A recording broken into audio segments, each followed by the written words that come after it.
I think it is fair to say that there is a problem, but it is unfair to say that German politics or German business is to blame. The German export surplus is a result of voluntary decisions of market participants all over the world, and not some fancy scheme of German politics, some mercantilist or protectionist politics. Germany's export strength is not due to artificially lower wages, but mostly to rather attractive, high quality investment goods, which are in high demand all over the world. And perhaps just two more points to keep in mind. Most of the current account surplus of Germany is with countries outside the Eurozone, and which are simply in demand all over the world, are great cars and manufacturing goods. And much of these exports are based on intermediate goods, which are imports from other countries and create jobs and growth in many other European Union countries.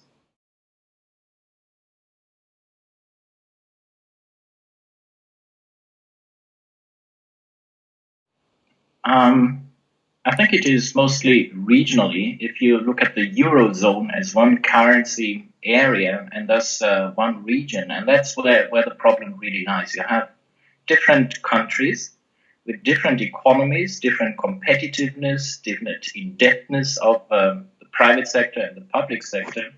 And usually that would lead for the stronger countries to appreciate their currency and the weaker countries to depreciate their currency, but that is no longer possible with one currency. And so most of the imbalances are the result of the euro, of the one monetary policy that we have.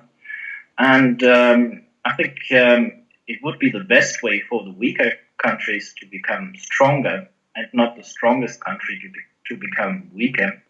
And that means, of course, using this, what economists call internal devaluation, which means cutting labor costs and freeing up markets to make these markets and products more competitive.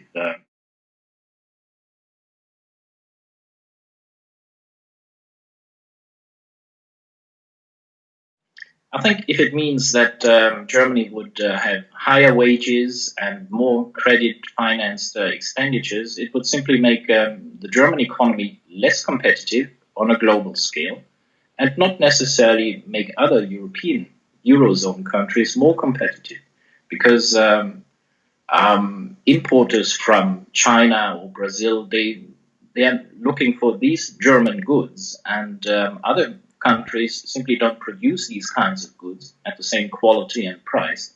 So I'm afraid that then the Eurozone as a whole would even lose more market share on world markets. And the second point is that the European Central Bank will find its task to find one monetary policy for different economies even more difficult, because we would then see inflationary pressure in Germany, whereas other countries would be facing deflation. And this can hardly be coped with a one-size-fits-all monetary policy, one interest rate, and it would really increase the tensions within the Eurozone.